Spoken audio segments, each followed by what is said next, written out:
கிறிஸ்து இயேசுக்குள் மிகவும் அன்பாய் அழைக்கப்பட்ட அன்புக்குரிய சகோதர சகோதரிகளே, உங்கள் அனைவருக்கும் நம்முடைய பிதாவாகிய தேவனாலும் கர்த்தராகிய இயேசு கிறிஸ்துவினாலும் கிருபையும் சமாதானமும் உண்டாவதாக என்று வாழ்த்துதலை முதலாவது உங்களுக்கு சொல்லிக் கொள்கிறேன். அன்புக்குரிய ஊழியக்காரர்களே, என்ன இப்படி கூப்பிடுறேன்னு பார்க்காதீங்க. ஏன்னா இந்த டைட்டில் இப்ப நமக்கு புதுசு. ஏன்னா நாம இயேசு கிறிஸ்துவனுடைய பின்னால அவருடைய சிலுவை சுமந்து கொண்டு நாம் அனுதினமும் அவரை பின்பற்றக்கூடிய ஒரு முடிவை நம்ம எடுத்திருக்கிறோம். சோ நாம இன்னைக்கு பிதாவாகிய தேவனுடைய ஊழியக்காரராக தேவன் நமக்கு கிருபை பாராட்டியிருக்கிறார். அப்படி இருக்கும்போது அநேகரை இந்த சத்தியத்துல கொண்டு வர்றதுக்காக தேவன் நம்மையும் இந்த சாத்தானுடைய இன்னும் அவனுடைய ஆதிக்கம் இருக்கக்கூடிய இந்த உலகத்துல ஒரு கருவியாக பயன்படுத்தி கொண்டு கடைசி காலம் பாத அங்கங்களாக நாம் இருக்கிறோம். நிச்சயமாக நமக்கும் உன் வித்துக்கும் அவன் வித்துக்கும் அவள் வித்துக்கும் நான் பகையை உண்டாக்குவேன் எப்படி பிசாசானவன் தேவன் முதலாம் தீர்க்க தரிசனத்துல சொன்னாரோ, அந்த ஒரு காரியம் இன்றைய நம்முடைய வாழ்க்கையில நடந்து கொண்டிருக்கிறது. அநேக ஜனங்களை இந்த உலகத்திலிருந்தும் பாபிலோன்ல இருந்தும் நம்ம விடுவித்து நாம் செல்லக்கூடிய வான் வீட்டிற்கு அவர்களையும் கூட சேர்த்து அழைத்துக் கொள்ளக்கூடிய ஒரு மிக பெரிதான ஒரு பொறுப்பும் கடமையும் இன்னைக்கு நமக்கு இருக்கு. அதனாலதான் நாம இன்னைக்கு கிறிஸ்துவுடைய ஊழியக்காரர்கள் என்ற ஒரு டைட்டிலுக்குள்ள நம்ம வந்திருக்கிறோம். இப்படி ஒரு மிக பெரிதான ஊழியக்காரன் தான் யார் அப்படின்னு பார்க்கும்போது பழைய ஏற்பாட்டு காலத்துல மோசே அப்படின்னு பாக்குறோம். அப்படிப்பட்ட ஒரு மோசே எப்படிப்பட்டதான ஒரு அழைப்புக்குள்ள வந்தாரு? அவரை அழைக்கப்படும் பொழுது அவர் சொன்ன 5 சாக்கு போக்குகளை குறித்து இன்னைக்கு நாம தியானிக்க இருக்கிறோம். இந்த மாதிரியான சாக்கு போக்கு எக்ஸ்கியூசஸ் அப்படின்னு சொல்லுவாங்க. 5 excuses of Moses அப்படின்னு சொல்லுவாங்க. இது மாதிரியான சாக்கு போக்குகள் நம்முடைய வாழ்க்கையில சொல்லாதபடிக்கு எப்படியாக அவர் கொடுத்திருக்கக்கூடிய அவர் நமக்கு நியமித்திருக்கக்கூடிய அந்த பந்தய பொருளை நம்ம பெற்றுக்கொள்ள போறோம் அப்படின்றதுதான் இன்னைக்கு நம்ம பார்க்க போற பாடம். கடந்து செல்லலாம். ஆக்சுவலா என்னாமம் புஸ்தகம் 12ஆம் அதிகாரம் 3ஆம் வசனம் சொல்லுகிறது, மோசேயானவன் பூமியில் உள்ள சகல மனிதரிலும் மிகுந்த சாந்த குணமுள்ளவராய் இருந்தார். சோ பார்க்கும்போது இந்த ஒரு கேரக்டர் யாருக்குதான் இருந்துச்சு அப்படின்னு பார்க்கும் பொழுது நம்முடைய ஆண்டவராய் இயேசு கிறிஸ்து தான் இருந்துச்சு. அதனாலதான் அவர் என்ன சொன்னார்னா, இதோ நான் சாந்தமும் மனத்தாழ்மையும் உள்ளவனாய் இருக்கிறேன் அப்படின்னு சொன்னாரு. இப்ப இயேசு கிறிஸ்துக்கு மாத்திரம்தான் இந்த கேரக்டர் இருக்குமா அப்படின்னா, அவருடைய சரீர அங்கங்களுக்கும் என்ன கேரக்டர் தான் இருக்கணும் அப்படின்னா, சாந்தமும் மனத்தாழ்மையுமான ஒரு குணாதிசயம் இருக்கணும். அப்படி இருக்கிறதுக்காக தான் தேவன் இன்னைக்கு நம்மளை என்ன பண்ணிருக்கிறாருன்னா இந்த சத்தியத்தை குறித்து அழைச்சிருக்கிறார். ஏன்னா இப்ப நாம சொல்ல முடியுமா இன்னைக்கு போய் நான் சாந்தமும் மனத்தாழ்மையுமா இருக்கிறேன், எல்லாரும் என்னை நீங்கள் என்ன பண்ணுங்க பின்பற்றுங்கள் அப்படின்னு சொல்ல முடியுமானா வீட்டுல இருந்தே ஒரு செம்பு சத்தம் வரும் கமால். சோ அந்த மாதிரிதான் இதுக்கு முன்னாடி இருந்திருக்கும், இனிமே அப்படி இருக்காது. அந்த மாதிரியான ஒரு கேரக்டர் வர்றதுக்காக தான் தேவன் நம்மளை என்ன பண்றாருன்னா இன்னைக்கு அழைச்சிருக்கிறார். இது பாத்தீங்கன்னா அதுலயே என்னாகும் 12ஆம் அதிகாரம் 8ஆம் வசனத்துல நம்ம வாசிக்கும் பொழுது, நான் அவனுடன் மறைபொருளாக அல்ல முகமுகமாகவும் பிரதியட்சமாகவும் பேசுகிறேன் அப்படின்னா என்ன அர்த்தம்னா, மோசே கூட தேவன் எப்படி பேசியிருக்கிறாருன்னா அப்படியே முகமுகமா ஃப்ரீக்வெண்டா அப்படியே ஃப்ரெண்டு மாதிரி என்ன பண்ணிருக்கிறாருன்னா அப்படியே பேசிட்டே இருந்திருக்கிறார். அதனாலதான் அவன் கர்த்தரின் சாயலை காண்கிறான்.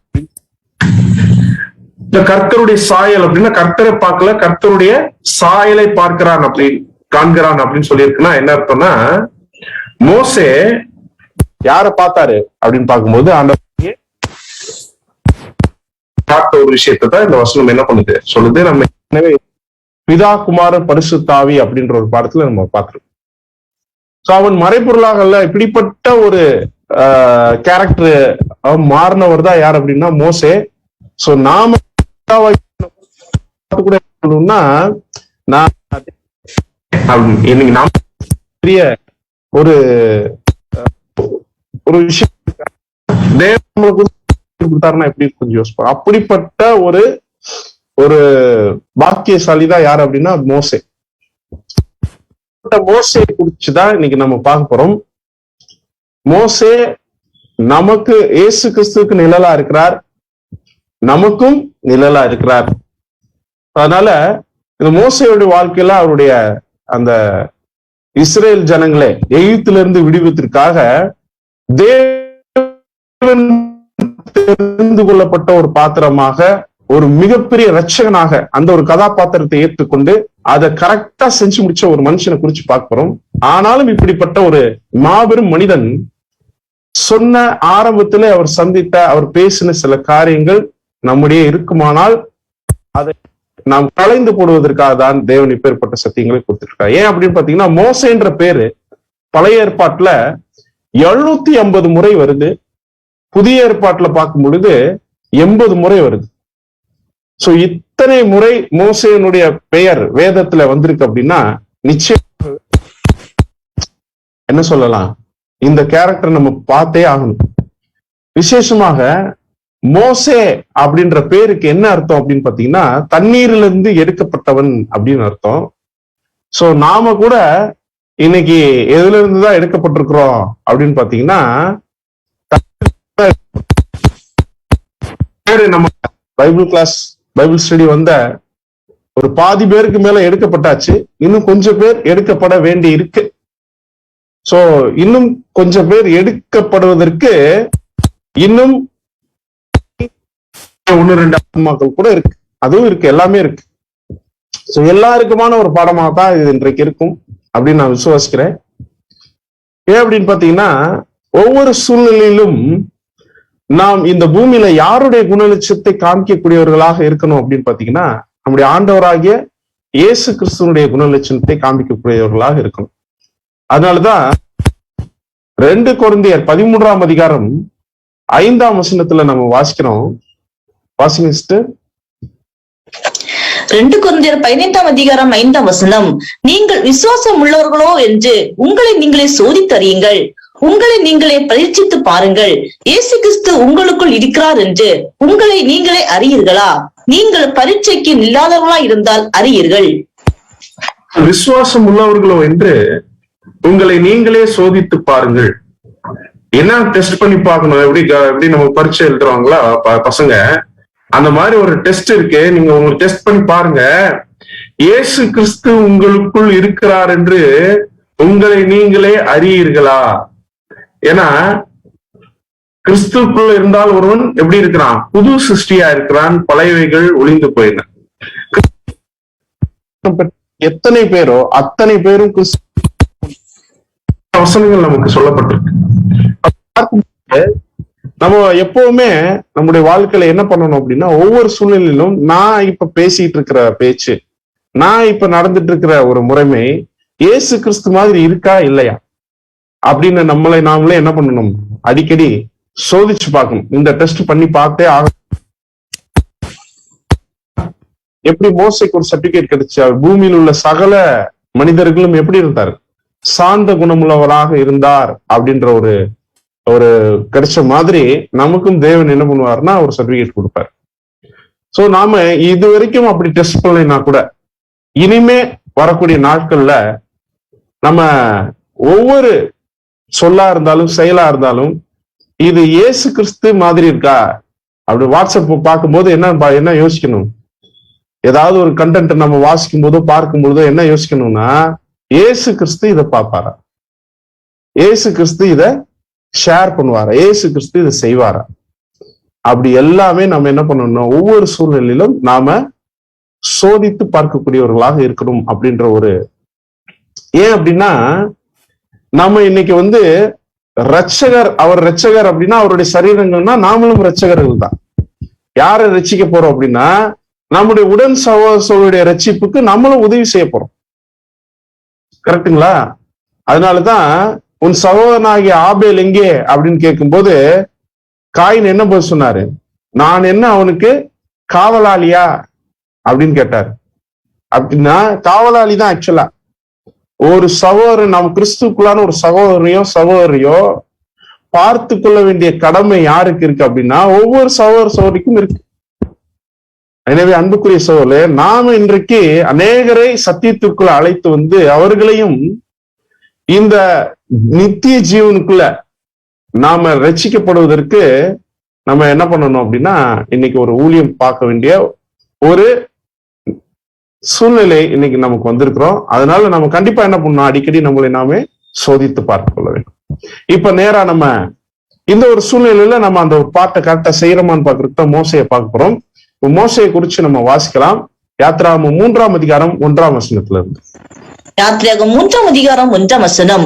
மோசே மீதியான் தேசத்து ஆசாரியனாய் இருந்த தன் மாமனாகிய எத்ரோவின் ஆடுகளை மேய்த்து வந்தான். அவன் ஆடுகளை வனாந்திரத்தின் பின்புறத்திலே ஓட்டி தேவப்பிரபனாகிய ஓரிப் மட்டும் வந்தான்.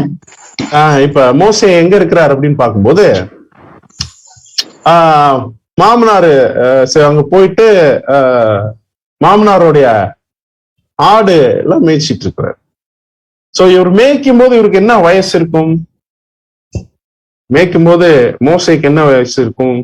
இப்ப இந்த இந்த ஒரு சீன் வந்து என்னன்னா, தேவ பர்வதமாகிய ஓரே மட்டும் வந்தான்னு சொல்லும் போது இந்த ஒரு டயத்துல மோசைக்கு என்ன வயது அப்படின்னு கேட்டோம்னா என்ன வயசு? 80 வயசு. மோசைக்கு எத்தனை வயசு? ஏன் அப்படின்னா அவர் 40 வருஷம் எகிப்துல இளவரசனா வளர்றாரு. முடிஞ்சு ஒரு எய்த்தின கொன்னது நிமித்தம் இப்ப என்ன பண்றாருன்னா அங்க இருந்து என்ன பண்ணிடுறாரு, ஓடி வந்துடுறாரு. ஓடி வந்துட்டு இப்ப 40 வருஷம் என்ன பண்றாருன்னா ஆடுகளை என்ன பண்றாரு, மாமனுடைய ஆடுகளை மேய்க்கிறாரு. இப்பதான் இப்ப கரெக்டா இந்த ஒரு சமயத்துல அவருக்கு எத்தனை வயசு அப்படின்னு பாத்தீங்கன்னா 80 வயசு. பின்னும் ஒரு 40 வருடம் அவர் செய்த காரியம் நமக்கு தெரியும். அவர் ஒட்டுமொத்த சமஸ்த இஸ்ரேல் ஜனங்களையும் எகிப்திலிருந்து மீட்டு அவரு கானானுக்கு வழி நடத்திட்டு போனார் அப்படின்றதெல்லாம் நமக்கு தெரியும். இப்ப பாருங்க, காலிங் எத்தனை வயசுல வந்து அப்படின்னு பார்க்கும்போது 80 வயசுல தேவனுடைய வேலை பார்க்கறதுக்காக ஒரு காலிங் வந்திருக்கு. இன்னைக்கு கூட நம்ம சகோதர நிறைய பேர் நினைக்கலாம் என்னன்னா 50+ 60+ எல்லாம் என்ன நினைக்கலாம்னா, இப்போயா எனக்கு இந்த சத்தியம் கிடைக்கணும், என்னால என்ன இது இந்த வயசுலயா கொடுக்குறாரு அப்படி சொல்லிட்டு ஒவ்வொருத்தரும் நினைக்கலாம். ஆனா மோசைக்கு கொடுத்தப்ப வயசு எத்தனை? 80 வயசு. அவர் அடுத்த ஒரு 40 வருஷம் இந்த வேலையை செய்வார் அப்படின்னு தேவன் அவரை குறிச்சு தீர்மானிச்சதுனாலதான் அவருக்கு இந்த வயசுல அழைப்பு வந்துருக்கு. அப்படின்னா இதுல ட்ரைனிங் பாத்தீங்கன்னா சரியான ட்ரைனிங். எகிப்துல 40 வருஷம், அப்புறம் இங்க மீதியான் தேசத்துல ஒரு 40 வருஷம் நல்ல ட்ரைனிங் கொடுத்துதான் என்ன பண்றாரு, கூப்பிடுறாரு. அப்ப தேவன் நமக்கு கூட சத்தியத்தை கொடுக்கணும்னு அவர் என்ன பண்ணிருக்கிறார், அறிஞ்சிருக்கிறார். கூட நம்ம அதுல இருந்து என்ன பண்ணலாம், வயசு அல்ல, என்னதான் தேவனுடைய அநாதி தீர்மானம் தான் பெரிய விஷயம். அவருடைய சித்தத்தின்படிதான் சகலமும் ஆகும். அதனாலதான் என்ன சொல்றாருன்னா, என் நினைவுகள் உங்கள் நினைவுகள் அல்ல அப்படின்னு சொல்றாரு. நான் நிர்ணயித்தபடியே அப்படின்ற காரியங்கள்லாம் சொல்றத பார்க்க. சோ பார்க்கும்போது சிஸ்டர் அதுலயே 2ஆம் வசனத்துல இருந்து யாத்திராகமம் 3ஆம் அதிகாரம் 2ஆம் வசனத்துல இருந்து. அங்கே கர்த்தருடைய தூதனானவர் ஒரு முச்செடி நடுவிலிருந்து உண்டான அக்கினி ஜுவாலையிலே நின்று அவனுக்கு தரிசனமானார். அப்பொழுது அவன் உற்று பார்த்தான். முச்செடி அக்னியினால் ஜுவாலித்து எரிந்தும் அது வெந்து போகாமல் இருந்தது. அப்பொழுது மோசே, இந்த முச்செடி வெந்து போகாதிருக்கிறது என்ன? நான் கிட்ட போய் இந்த அற்புத காட்சியை பார்ப்பேன் என்றான். அவன் பார்க்கும்படி கிட்ட வருவதை கர்த்தர் கண்டார். முச்செடி நடுவிலிருந்து தேவன் அவனை நோக்கி, மோசே மோசே என்று கூப்பிட்டார். அவன், இதோ அடியேன் என்றான். அப்பொழுது அவர், இங்கே கிட்டி சேராயாக, உன் கால்கள் இருக்கிற பாதரட்சியை கலற்றி போடு, நீ நிற்கிற இடம் பரிசுத்த பூமி என்றார். சொல்றாரு அப்படி பாத்தீங்கன்னா, இப்ப இவர் ஒரு விஷயம் பாக்குறாரு. ஒரு முச்செடி வந்து எரிஞ்சிட்டு இருக்கு. முச்செடி எரிஞ்சிச்சுன்னா சீக்கிரமா அது என்ன ஆயிடும், அந்த செடி எரிஞ்சு கீழே சாம்பலா விழுந்துரும். ஆனா அது என்ன இருந்துச்சு, எரிந்தும் அது வெந்து போகாமல் இருக்கும்போது இது என்ன வெந்து போகாம இருக்குன்னு அப்படியே பக்கத்துல போய் பாக்குறாரு. பார்த்தா அங்கதான் காலிங் வருது. மோசே மோசேன்னு என்ன பண்றாரு, தேவன் கூப்பிடுறாரு.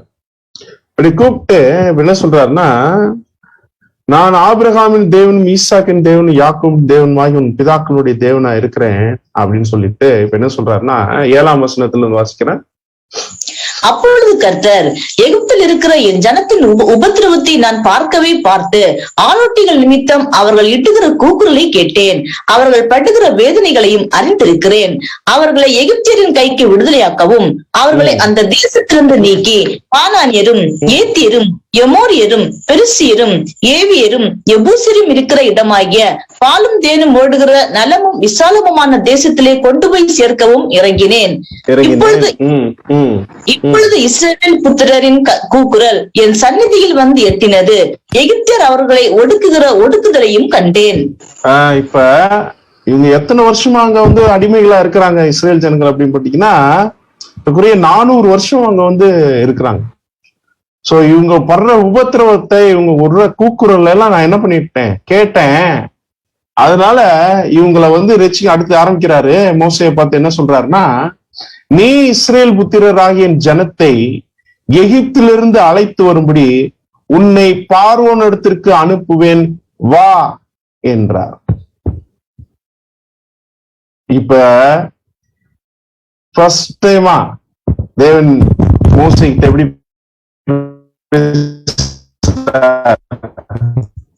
என்னுடைய ஜனத்தினாக நான் உன்னைய யாருக்கு அனுப்ப போறேன், பார்வோனுக்கிட்ட அனுப்ப போறேன், வா அப்படின்றார். மோசைக்கு எப்படி இருக்கும்? இந்த முச்செடி எரிஞ்சு எப்படி எரியாம இருக்கு, எரிஞ்சிட்டு இருக்கு, வெந்து போகாம இருக்குன்னு பார்க்க வந்தது ஒரு குத்தமாயா? வந்த என்னைய இப்பேற்பட்ட ஒரு மிக பெரிதான ஒரு வேலைக்கு வந்து அனுப்புறீங்களே அப்படின்ற மாதிரி இவர் வந்து நினைச்சிருப்பாரா இல்லையா? கண்டிப்பா நினைச்சிருக்கிறார். அதனாலதான் வந்து பாத்தீங்கன்னா அடுத்து வரிசையா தப்பிக்கிறதுக்காக என்னென்னமோ சாக்கு போக்குகள் எல்லாம் தேவன்கிட்ட வந்து சொல்ற ஒரு காரியத்தை வந்து இங்க பாக்குறோம். இப்ப நமக்கு வருவோம்.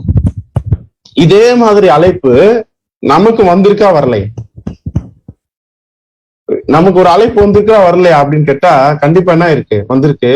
அப்போஸ்தலர் 1ஆம் அதிகாரம் 8ஆம் வசனம் வாசிக்க. அப்போஸ்தலர் 1ஆம் அதிகாரம் 8ஆம் வசனம். பரிசுத்த ஆவி உங்களிடத்தில் வரும்போது நீங்கள் பலனடைந்து எருசலேமிலும் யூதேயா முழுவதிலும் சமாரியாவிலும் பூமியின் கடைசி பரியந்தமும் எனக்கு சாட்சிகளாய் இருப்பீர்கள் என்றார். பூமியின் கடைசி பரியந்தமும் எனக்கு சாட்சிகளாய் இருப்பீர்கள் என்றார். சோ நாம பிதாவாகி தேவனுக்கும் ஆண்டவராய் இயேசு கிறிஸ்துக்கும் சாட்சியாக இருப்பதற்கான ஒரு அழைப்பு இன்னைக்கு நமக்கும் என்ன இருக்கு அப்படின்னா வந்திருக்கு. இப்ப என்ன சொல்றாருன்னா, தீமோத்தேயுக்கு கூட அப்போஸ்தலர் பவுல் எழுதும்போது 2 தீமோத்தேயு 4:2 சொல்றாரு, சமயம் வாய்த்தாலும் வாய்க்காவிட்டாலும் ஜாக்கிரதையாய் திருவசனத்தை பிரசங்கம் பண்ணு. எல்லா நீடி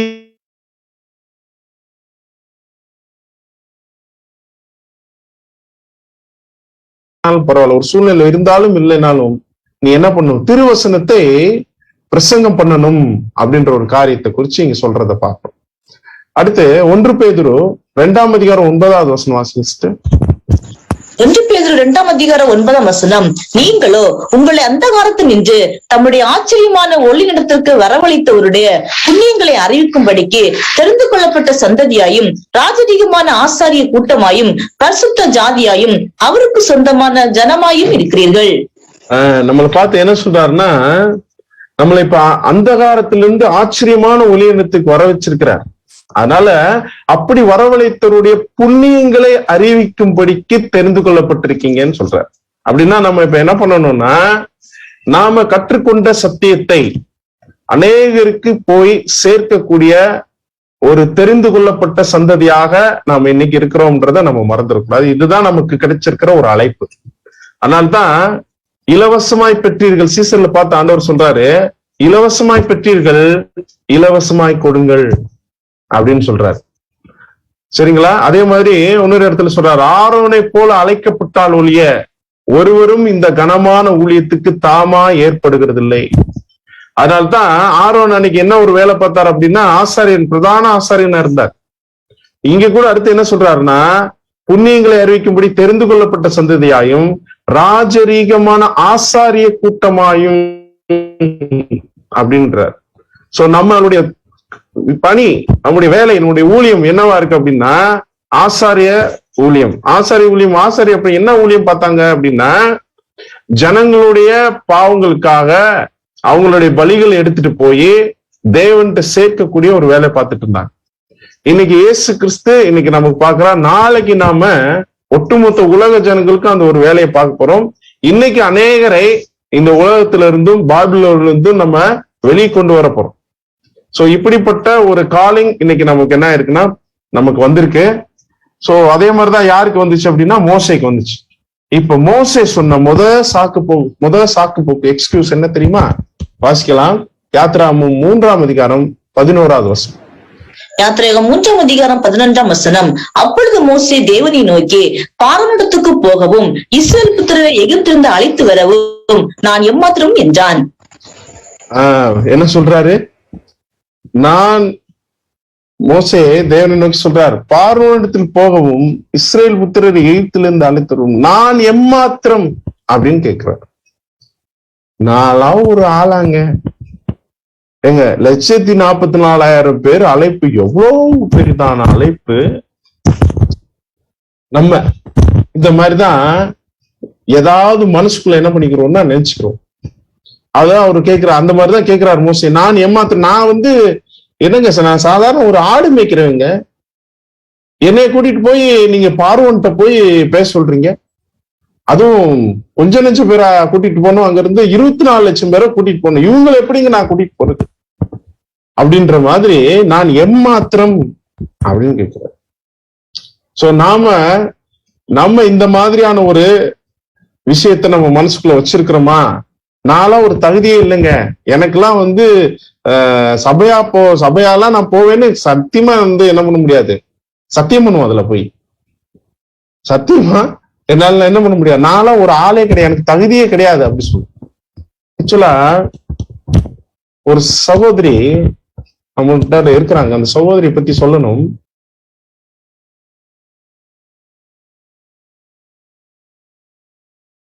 ஊழியம் தெரியும், ஆதிகால அப்போஸ்தல சபை ஊழியம். அதாவது வேலை பார்த்து கொண்டே யார்கிட்டையும் காசு வாங்காம நம்ம சம்பாதிக்கக்கூடிய பணத்தை வச்சு செய்யக்கூடிய ஒரு ஊழியம். அப்படித்தானா?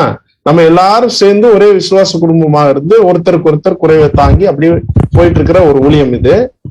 இந்த மாதிரி அந்த சகோதரி என்ன பண்ணாங்கன்னா, அவங்க பார்த்த வேலை என்ன அப்படின்னா, ஹோட்டல்ல அந்த அந்த எச்சி இலை எடுக்கிற வேலை இருக்கு பார்த்தீங்களா, கிளீனிங், அந்த மாதிரி ஒர்க்கு தான் பார்த்துட்டு இருந்தாங்க. அப்படிப்பட்ட ஒரு சகோதரி என்ன பண்ணினாங்க அப்படின்னா, கிடைக்கக்கூடிய நேரத்துல இப்ப வரக்கூடிய கஸ்டமர்ஸ் அதுல யாராவது சத்தியத்துல வாஞ்சியா இருக்காங்களான்னு இவங்களே பார்த்து தெரிஞ்சு அவங்களுக்கு இது சத்தியத்தை சொல்லி கொடுத்து என்ன பண்ணிக்கிறாங்கன்னா, இந்த கிளாஸ்க்கு வர சொல்லியிருப்பாங்க. அந்த மாதிரி சத்தியம் கேட்டு இந்த போன மாசம் பேப்டிசம், இந்த மாசம் தான் பேப்டிஸ்ட் எடுத்தவங்க எத்தனை பேர்னா 4 பேர். அவங்க நினைச்சிருந்தா அவங்க சொன்னா யாராவது கேட்பாங்களா?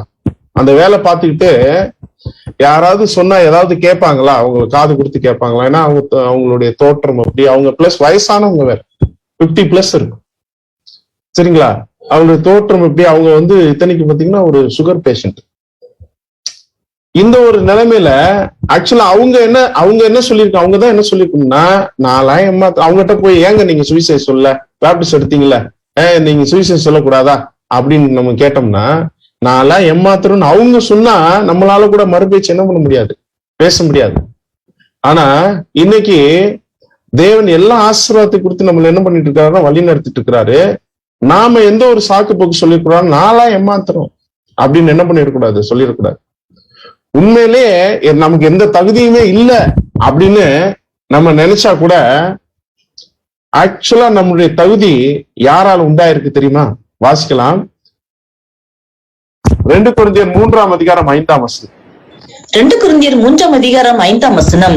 எங்களால் ஏதாயிலும் ஆகும் என்பது போல ஒன்றை யோசிக்கிறதற்கு நாங்கள் எங்களாலே தகுதியானவர்கள் அல்ல, எங்களுடைய தகுதி தேவனால் உண்டாயிருக்கிறது. அப்போஸ்தலர் பவுல் எவ்வளவு பெரிய ஊழியக்காரரு. ஆனா அவரு என்னதான் சொல்றாரு அப்படின்னா, எங்களால் ஏதாயிலும் ஆகும் என்பது போல யோசிக்கிறதுக்கு நாங்கள் எங்களாலே தகுதியானவர்களுக்கு, அதாவது நான் நாளைக்கு இந்த கிளாஸ் நான் எடுத்துருவேங்க, நான் அப்படி பண்ணிடுவேங்க, அதெல்லாம் பயங்கரமா நான் ஊழியம்லாம் செம்மையா கிளப்பி அந்த ஏரியா ஃபுல்லா நான் பார்த்து அப்படின்னு யோசிச்சு நான் சொல்றது கூட எனக்கு தகுதி கிடையாது ஆக்சுவலா. ஆனால் எங்களுடைய தகுதி யாரால் உண்டாயிருக்கிறது அப்படின்னு சொல்றாருன்னா தேவனால் உண்டாயிருக்கிறது. தேவன் என்ன பண்றாரு அப்படின்னா எங்களுக்கு அந்த தகுதியை கொடுத்து என்ன பண்ணிருக்கிறாரு, எங்களை இந்த ஊழியத்துக்கு நியமிச்சிருக்கிறாரு. இன்னும் பாத்தீங்கன்னா அப்போஸ்தலனாகிய பேதுரு யோவான் கூட என்னன்னா படிக்காதவங்க. பவுல் வந்து நல்ல ஸ்காலர், நல்லா படிச்சவர், கமாலியர் பாதத்தடியில் உட்கார்ந்து நியாயப்பிரமாணத்துக்குள்ள கரைச்சு குடிச்சவர் அந்த காலத்துல. ஆனா பேதுரு யோவான்லாம் கொஞ்சம் யோசிச்சு பாருங்க. அப்படின்னா அவங்க எதுவுமே கல்லாதவர், பேதைகள், அதாவது சீக்கிரம் ஏமாந்துருவாங்க, அந்த மாதிரியான ஒரு சூழ்நிலையில இருந்தவங்க. அவங்க தகுதியை பத்தி யோசிச்சிருந்தா அன்னைக்கு சுவிசேஷம் நம்ம கையில வந்திருக்குமா? அப்படின்னா தகுதி என்றது யாருனால் உண்டாயிருக்குன்னு இன்னைக்கு நமக்கு அப்படின்னு பார்க்கும் போது நமக்கு எந்த தகுதி இல்லை. ஆனா அந்த தகுதி தேவனால் நமக்கு இன்னைக்கு உண்டாயிருக்கிறாங்க. நம்மளால எதுவும் செய்ய முடியாது. ஆனால் என்னை பலப்படுத்துகிற கிறிஸ்துவினால் எல்லாவற்றையும் செய்ய எனக்கு பலன் உண்டு என்று அப்போஸ்தலனாகிய பவுல் பிலிப்பியர் 4ஆம் அதிகாரம் 13ஆம் வசனத்துல சொல்லுகிறத நம்ம வாசிக்கிறோம். சோ நம்மளுடைய தகுதி என்பது தேவனால் என்ன இருக்கு, உண்டாயிருக்கிறது. இன்னும் பார்க்கும் பொழுது இதுக்கு மோசே சொன்னார் இல்லையா, நான்லாம் ஏமாத்துறவங்க அப்படின்னு கேட்டார் இல்லையா, அதுக்கு தேவன் கொடுத்த பதில் என்ன தெரியுமா? வாசிக்கலாம். யாத்ராகமம் 3ஆம் அதிகாரம் 12ஆம் வசனம். யாத்ரீகம் 3ஆம் அதிகாரம் 12ஆம் வசனம். அதற்கு அவர், நான் உன்னோடு இருப்பேன், நீ ஜனத்தை. போதும் சிஸ்டர், என்ன சொன்னார் பாத்தீங்களா மோசே கிட்ட? நான் உன் கூட இருக்கேன். இதைத்தாங்க நம்ம ஆதார வசனத்துல பார்த்தோம். கிறிஸ்து உங்களுக்குள் இருக்கிறாரா என்பதை நீங்கள் என்ன பண்ணுங்க, அடிக்கடி சோதிச்சு பாருங்க. சொன்னாரு ஆண்டவர், என்ன சொன்னார் தெரியுமா? இதோ உலகத்தின் முடிவு பரிந்தம் சகல நாட்களிலும் நான் உங்களோடனே கூட இருக்கிறேன். சீசன் கடைசி அவர் சொல்லிட்டு போன 28ஆம் அதிகாரம் 20ஆம் வசனத்துல நம்ம வாசிக்கிறோம். சும்மா சொல்லிட்டு போயிட்டாரா? சும்மா ஒரு என்னது, சும்மா ஒரு பேச்சுக்கு சொல்லி வைப்பான், அப்படியாவது ஏதாவது செய்வாங்களான்னு சும்மா பொய் சொல்லிட்டாரான்னு கேக்குறேன்.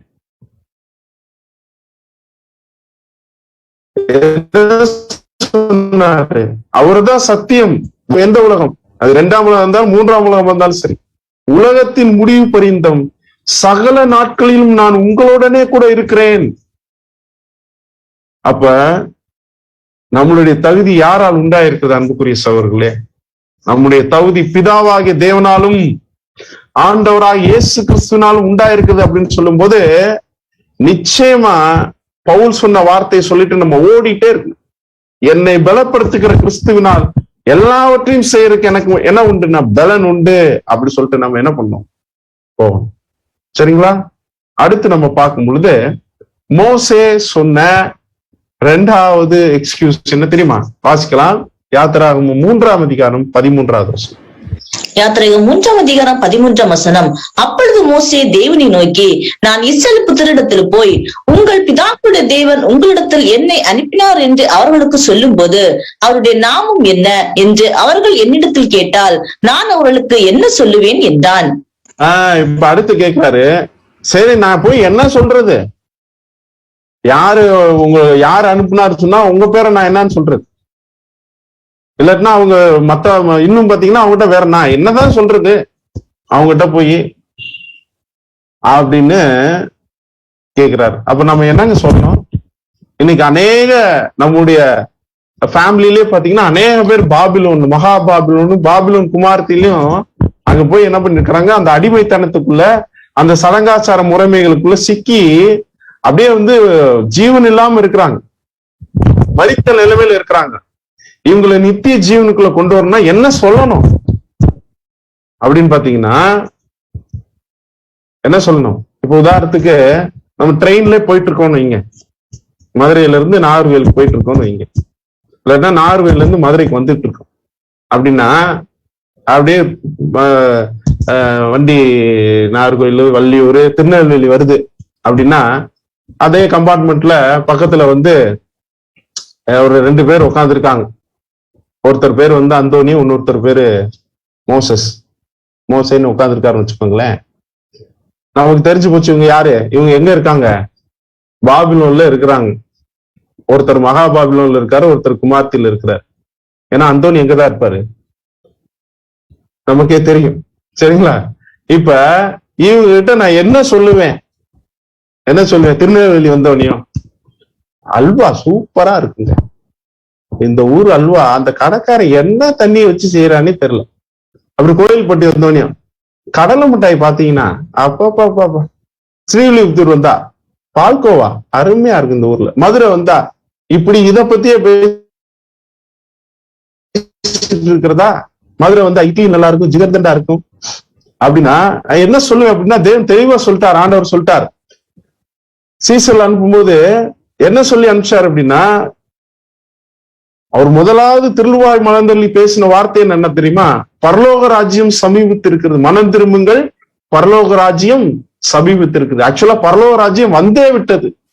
1874ல ஆண்டவரா இயேசு கிறிஸ்து ராஜாவே வந்துட்டார். இப்ப என்ன பேசலாம் அப்படின்னு, அட்லீஸ்ட் ஆண்டவரா இயேசு கிறிஸ்துடைய ராஜ்யம் எப்படி இருக்கும் உங்களுக்கு தெரியுமாங்க, அது எப்போ ஒரு என்னென்ன ஆசீர்வாதம் எல்லாம் இருக்கும் உங்களுக்கு தெரியுமான்னு மெதுவா என்ன பண்ணலாம், அந்த அந்தோனிட்டையும் மோசைட்டையும் என்ன பண்ணலாம், ஆரம்பிக்கலாமா, ஆரம்பிக்க கூடாது. அவங்க ஆண்டவருடைய ராஜ்யம் எப்படி இருக்கு தெரியுமா அப்படின்னு கேட்டா என்ன சொல்லுவாங்க, ராஜ்யம் நீங்களே சொல்லுங்களேன் அப்படின்னு தான் சொல்லுவாங்க. ஏன் அப்படின்னா தேவனுடைய ராஜ்யத்துக்குரிய ரகசியத்தை, பரலோகத்துக்கு போகக்கூடிய அந்த பாதையை குறித்து இன்னைக்கு பிரசங்கிப்பார் யாருமே இல்லை இந்த பூமியில். 1ஆம் உலகம், 2ஆம் உலகம், 3ஆம் உலகம், ஏன் தேவன் 1ஆம் உலகத்தை ஜலப்பிரளயத்தெல்லாம் அழிச்சார், இது கூட வேணாம். முதல் சப்ஜெக்ட் போயிடலாம். முதல் சப்ஜெக்ட் என்ன சப்ஜெக்ட், வேதத்தை முறையாக கற்றுக்கொள்வது எப்படி. அதுக்காக எனக்கு எல்லாம் தெரியும் அப்படின்னு சொல்லிட்டு என்ன பண்ணக்கூடாதுன்னா, நரகம் ஒண்ணு இல்ல தெரியுமா, நரகம்னா என்ன தெரியுமா, நரன் பிளஸ் அகம், நரகம் பாதத்திற்கீழே ஆகம், பாதாளம். இது தெரியாம இருக்கீங்க அப்படின்னு சொன்னா அடுத்த கம்பார்ட்மெண்ட் எகிரி குதிச்சு போயிடுவாரு. முதல் எப்படி ஆரம்பிக்கலாம்னா, நம்ம பார்த்துள்ள முதல் சப்ஜெக்ட் என்ன சப்ஜெக்ட், வேதத்தை முறையாக்கட்டு, பழத்தை உண்ணும் நாளிலே சாகவே சாவாய் அப்படின்னு தேவன் ஆதாம் சொல்லிருக்கு. ஏன் அன்னைக்கு சாகல அப்படின்னு சொல்லிட்டு வேத வாக்கியங்களை ஆராய்ந்து பார்க்க முடியாத தேவனுக்கு இப்படியும் நம்ம ஆரம்பிக்கலாம். எவ்வளவு பேசுறதுக்கு எவ்வளவு இருக்கு, நான் என்ன பேசுறது அப்படின்னு கேட்கறதுக்கு இங்க ஒண்ணுமே இல்லை. தேவனுடைய வாசிக்கலாம், லூக்கா 9ஆம் அதிகாரம் 2ஆம் வசனம். லூக்கா 9ஆம் அதிகாரம் 2ஆம் வசனம். தேவனுடைய ராஜ்யத்தை குறித்து பிரசங்கிக்கவும் பிணியாளிகளை சுத்தமாக்கவும் அவர்களை அனுப்பினார். சோ நம்ம என்ன பேசலாம் அப்படின்னா, தேவனுடைய ராஜ்யத்தை குறித்து என்ன பண்ணலாம், நம்ம பேசலாம். அன்புக்குரிய சகோதர சொல்லு, இன்னைக்கு பிரசங்கிக்கப்படாத ஒரு சுவிசேஷம் என்ன அப்படின்னா அது ஒண்ணுதான். அவருடைய ராஜ்யத்துல 2 பார்ட் இருக்க போகுது. ஒண்ணு வந்து ஒட்டுமொத்த உலக ஜனங்களும் மாம்ச சரீரத்துல நித்திய ஜீவனோட எல்லா விதமான இழந்து போனது அத்தனை ஆசீர்வாதம் கடைசியில துக்கமும் இல்லை, அலறுதலும் இல்லை, மரணமும் இல்லைன்ற ஒரு மிக பெரிதான ஒரு வாழ்க்கைக்குள்ள போறாங்க. அது அவங்கள வழிநடத்தி போற விசேஷத்துல 1,40,000 பேர் ராஜாக்களாக எங்க இருக்க போறாங்கன்னா தேவனுடைய ராஜ்யத்தை பரலோகத்துல இருக்க போறாங்க. 2 பார்ட்டை ரொம்ப சூசகமா அழகா அடையாளப்படுத்தலாம் அந்த ஜனங்களுக்கு. சரிங்களா? ஒருவேளை அவர் இப்படி பேசிட்டு இருக்கும்போது நம்மகிட்ட கேள்வி கேட்கிறார். என்ன கேள்வி கேட்கிறாருன்னா, திடீர்னு ஆமாங்க ஏனோக்கை பத்தி என்ன நினைக்கிறீங்க நீங்க அப்படின்னு ஆரம்பிக்கிறார். ஏனோக்கு மரணத்தை காணாதபடிக்கு எடுத்துக்கொள்ளப்பட்டான் அப்படின்னு சொல்லியிருக்கு. ஆனா நமக்கு தெரியும் ஒரு வசனம், ஆதாமுக்குள் எல்லாரும் மரிக்கிறது போல கிறிஸ்துவுக்குள் எல்லாரும் உயிர்ப்பிக்கப்படுவார். ஆனா ஏனோக்கு மரணத்தை காணாதபடி எடுத்துக்கொள்ளப்பட்டார். அப்படின்னா ஏனோக்கு இன்னும் உயிரோடு இருக்கிறாரா, இந்த பூமியில எங்கேயாவது இருக்கிறாரா, இருப்பாரா அப்படின்னு நம்மகிட்ட கேட்கிறாங்க. இன்னும் என்ன கேட்கிறாங்கன்னா, அப்படிதான் எலியாவை பத்தி கேட்கிறாங்க. எலியா சுழல் காற்றிலே பரலோகத்துக்கு எடுத்துக்கொள்ளப்பட்டார்கள். சோ அவங்க எல்லாம் பரலோகத்துக்கு போயிட்டாங்களா அப்படின்னு கேட்கிறாங்கன்னு வச்சுக்கோங்களேன். ஆனா வசனம் ஒரு வசனம் என்ன சொல்லுதுன்னா, பரலோகத்திலிருந்து இறங்கினவரும் பரலோகத்துக்கு ஏறியவருமாகிய மனுஷகுமாரனை அல்லாமல் வேறு ஒருவரும் இல்லை என்றார். எலியா காலத்துக்கு அப்புறம் ஆண்டவராய் இயேசு கிறிஸ்து சொன்ன திருவாய் மலர்ந்து சொல்லுன ஒரு வசனம். இப்ப இதுக்கு நம்ம என்ன சொல்லுவோம்? அவங்க நம்மகிட்ட கேள்வி கேட்கிறாங்க. அதாவது ஏனோக்கு மரணத்தை காணாதபடி எடுத்துக்கொள்ளப்பட்டாரா, எலியா சுழற்காற்றிலே பரலோகத்துக்கு எடுத்துக்கொள்ளப்பட்டாரா அப்படின்லாம் நம்மகிட்ட வந்து கேட்கிறாங்க. சம்பாஷணை போயிட்டு இருக்கும் இல்லையா? அப்படி கேட்கிறாங்கன்னா நம்ம என்ன சொல்லுவோம் அப்படின்னு பாத்தீங்கன்னா, நான் அதே மாதிரிதான் என்னத்தை சொல்லுவோம் அப்படின்னு கேட்கும்போது வாசிக்கலாம். மத்தேயு 10ஆம் அதிகாரம் 19ஆம் வசனம். மத்தேயு 10ஆம் அதிகாரம் 19ஆம் வசனம். அவர்கள் உங்களை ஒப்பு கொடுக்கும் போது எப்படி பேசுவோம் என்றும் என்னத்தை பேசுவோம் என்றும் கவலைப்படாதிருங்கள். நீங்கள் பேச வேண்டுவது அந்நேரத்தில் உங்களுக்கு அருளப்படும். இப்ப என்ன சொல்றாரு பாத்தீங்களா?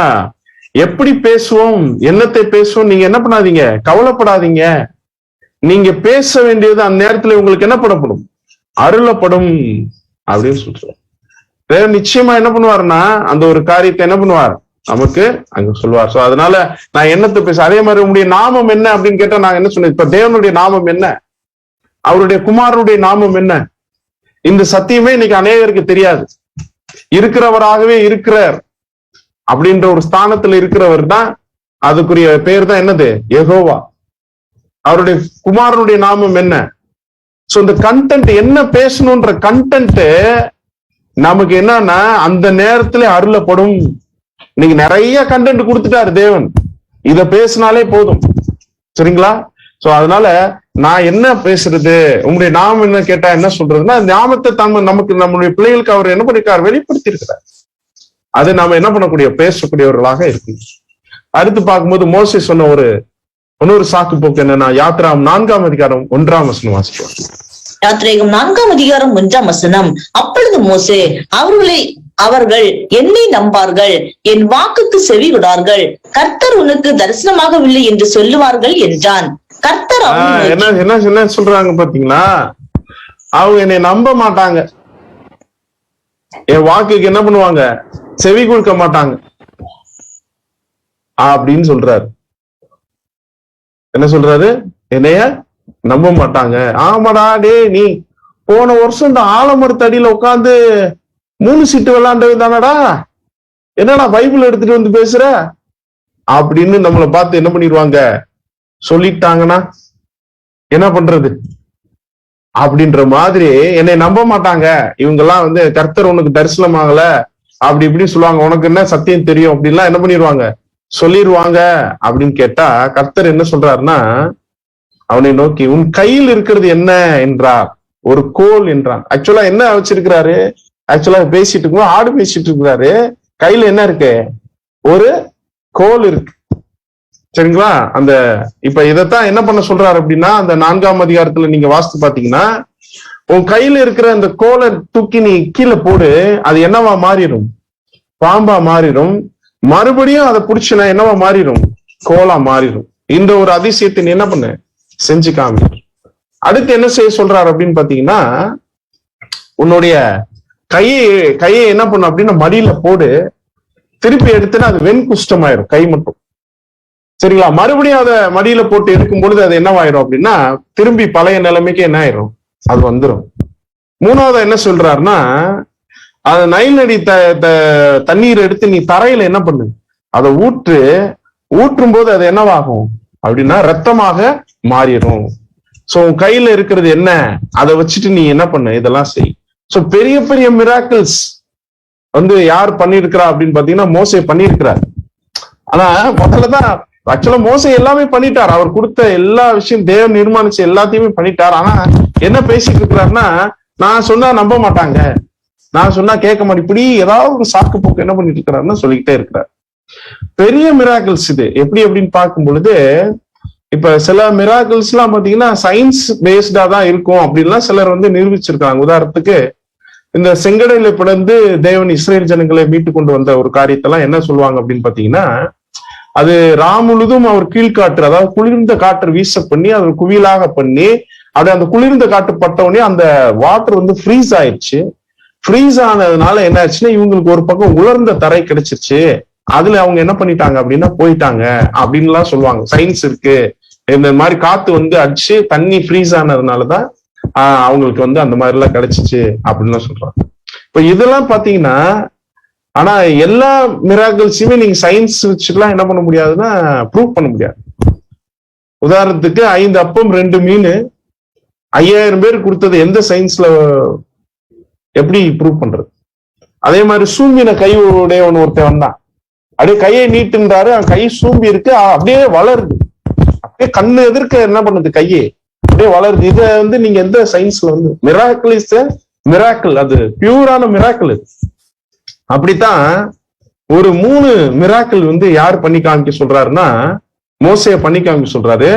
ஆக்சுவலா இந்த 3 மிராக்கிள் ஆக்சுவலா தனி பாடம். இந்த மிராக்கிள் என்ன இருக்குன்னா தேவனுடைய திட்டம் இருக்கு. என்ன ஒரு காரியம் அப்படின்னு பாத்தீங்கன்னா, முதல்ல உன்னுடைய கோலை எடுத்து நீ தரையில போடு, அது என்ன ஆயிரும்னா சர்ப்பமா மாறிடும், மறுபடியும் அதை புடிச்சுன்னா கோலா மாறிடும் அப்படின்னு சொன்னார் இல்லையா. இதுல என்ன இருக்கு அப்படின்னு பாத்தீங்கன்னா, இந்த கோல் அப்படின்றது என்ன அப்படின்னா அது ஒரு செங்கோல் அப்படின்னு சொல்லுவோம் இல்லையா, அது ஒரு அதிகாரத்தை வந்து பிடிக்கும். அப்படின்னா தேவனுடைய அதிகாரம் இந்த பூமியில கொஞ்ச நாள் யார் கைக்கு போயிடுச்சு அப்படின்னா, தேவனுடைய அதிகாரம் மாதிரி எடுத்துக்கிட்டது யார் அப்படின்னு பாத்தீங்கன்னா, தேவனுடைய அதிகாரத்தை யாரும் எடுத்துக்க முடியாது, எடுத்துக்கிட்ட மாதிரி ஒரு சூழ்நிலைக்குள்ள வந்துட்டவன் யார் அப்படின்னு பார்க்கும்போது சாத்தான். ஆனா இவனுக்கு இந்த அதிகாரம் நிரந்தரமாக என்ன ஆகாது, இருக்க போறது இல்ல. மறுபடியும் இவனுடைய அந்த அதிகாரத்தை யார் பெற்றுக்கொள்ள போறா அப்படின்னு பாத்தீங்கன்னா, தேவன் வந்து அந்த அதிகாரத்தை கையில எடுக்க போறார். கொஞ்ச நாள் அனுபவிச்சிருந்த ஒரு காரியம் தான் என்ன அப்படின்னு பார்க்கும்போது இந்த ஒரு அற்புதம் வந்து அடையாளப்படுத்தக்கூடியதா இருக்கு. சோ இது எக்ஸாக்டா எப்போ நடந்தா 7ஆம் கால சபையில இருந்து ஸ்டார்ட் ஆகக்கூடிய ஒரு விஷயம். இன்னும் சொல்ல போனா 7ஆம் கால சபையில இப்ப இந்த சாத்தானுடைய பல்லு புடுங்கின பாம்பு மாதிரி இப்ப இருக்கான், சும்மா உசு உசுன்னு அவ்வளவுதான். அவனால தேவனுடைய பிள்ளைகளை என்ன பண்ண முடியாதுன்னா ஒண்ணுமே செய்ய முடியாது. ஏன் அப்படின்னா, நம்முடைய ஆண்டவரா இயேசு கிறிஸ்து ராஜாதி ராஜாவாக இங்க சார்ஜ் எடுத்துட்டார். இந்த பிரபஞ்ச தேவனுக்கு இங்க வேலையில அவனுடைய காரியங்கள் எல்லாம் அரசியல், பொருளாதாரம், சமுதாயம், மதம்ன்ற அவனுடைய அமைப்புகள் எல்லாம் ஒன்றும் இல்லாம பண்ணிட்டு இருக்கிறார். சோ அந்த சார்ஜ் யார் எடுத்தாச்சு அப்படின்னா ஆண்டவர் எடுத்துட்டார். அடுத்து பார்க்கும்போது மோசேயுடைய கை கொஞ்ச நேரம் எப்படி இருந்துச்சுன்னா வெண்குஷ்டமா இருந்துச்சு, மறுபடியும் அது என்னவாயிருச்சு அப்படின்னா பழைய நிலைமைக்கு வந்துருச்சு. அப்படின்னா இங்க மோசே யாரை அடையாளப்படுத்துவார் அப்படின்னு பாத்தீங்கன்னா, ஆண்டவரா இயேசு கிறிஸ்துவை அடையாளப்படுத்துறா. அவருடைய கை சரீர அங்கம் எதை அடையாளப்படுத்துனா நம்மளை நாம தான் அறிவு, கிறிஸ்துவனுடைய சபையை அதை அடையாளப்படுத்துகிறதாக பார்க்கலாம். அப்படின்னா கிறிஸ்துவனுடைய சபை எப்படிதான் இருக்கும்னா, மாம்சத்துல குஷ்டம் எதுக்கு அடையாளம், பாவத்திற்கு அடையாளம். அது கொஞ்சம் பாவமா இருந்தாலும் பின்னால அந்த பாவத்திலிருந்து அவங்க மாறி பரிசுத்தமாக மாறி விடுவார்கள் என்பது தான் அவருடைய சபையுடைய லட்சம் நிறைவடையும் என்பது தான் இந்த ஒரு மிராக்கள் வந்து என்ன பண்ணுதுன்னா அங்க அடையாளப்படுத்திருப்பாங்க.